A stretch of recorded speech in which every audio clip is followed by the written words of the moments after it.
what should happen when you get up in the morning is that you have a nice high adrenaline level produced by the adrenal glands at your normal wakening time.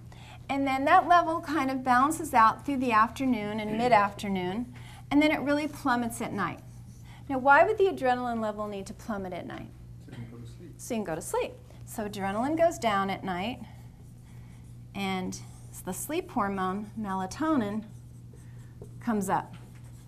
Yet when I run these functional adrenal tests and they give me a little graph on top of a lot of different numbers, often what I see is something that's more like this, low in the morning, maybe fairly stable in the afternoon, and either it drops at night or even more commonly, it rises. So you can see instead of a nice up and down, we more have a bit of a flat line. Now this is somebody who has trouble getting up in the morning. There's not enough adrenaline being produced, and so they're like hitting the snooze and not very perky.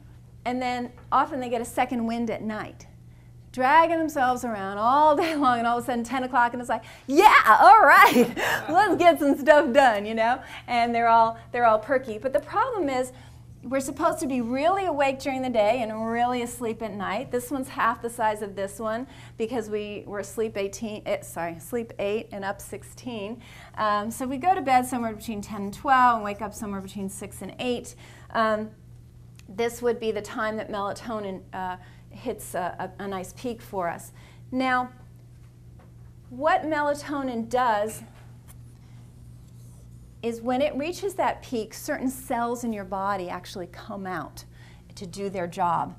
And those are called NK cells. And NK stands for natural killer, which makes them sound a little evil. They're not. They're your immune defense army. So your natural killer cells are the guys that come out and kill cancer cells and bacteria and viruses and deal with toxins, you know, just say clean house at night. And you've experienced the fact that your immune system works strongest when the body's at rest, when you've been really sick with the flu, because what's the only thing you want to do? Just sleep. Your body goes, just trust me, just lie there. It's a mess in here. You know, we need rest because that's when these cells come out in abundance. So all day long, the natural killer cells are kind of behind bars, but then melatonin reaches its peak and out they come to do their thing. Now, if you're not in a deep sleep, or you find yourself kind of awake in the middle of the night, you know, noticing noises or trouble falling asleep, staying asleep, any of those sleep issues, to what degree are these NK cells going to come out? To a lesser degree, right? And what's that going to set you up for? Well, disease, right? Yeah, insomnia for sure. And then because these guys don't come out and they handle all those bad guys, they're not doing that, so that they're not being efficacious in doing that, so you're more likely to get various diseases, infectious diseases, as well as cancer. And sure enough, they took women with breast cancer and measured their melatonin levels, and they found them to be deficient.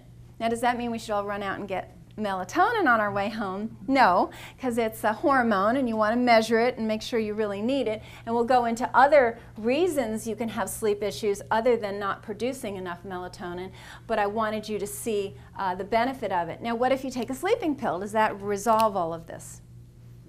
No, it doesn't. It puts you out, but it doesn't resolve the mechanism because this is a natural mechanism. It's just riding over that the way a drug does.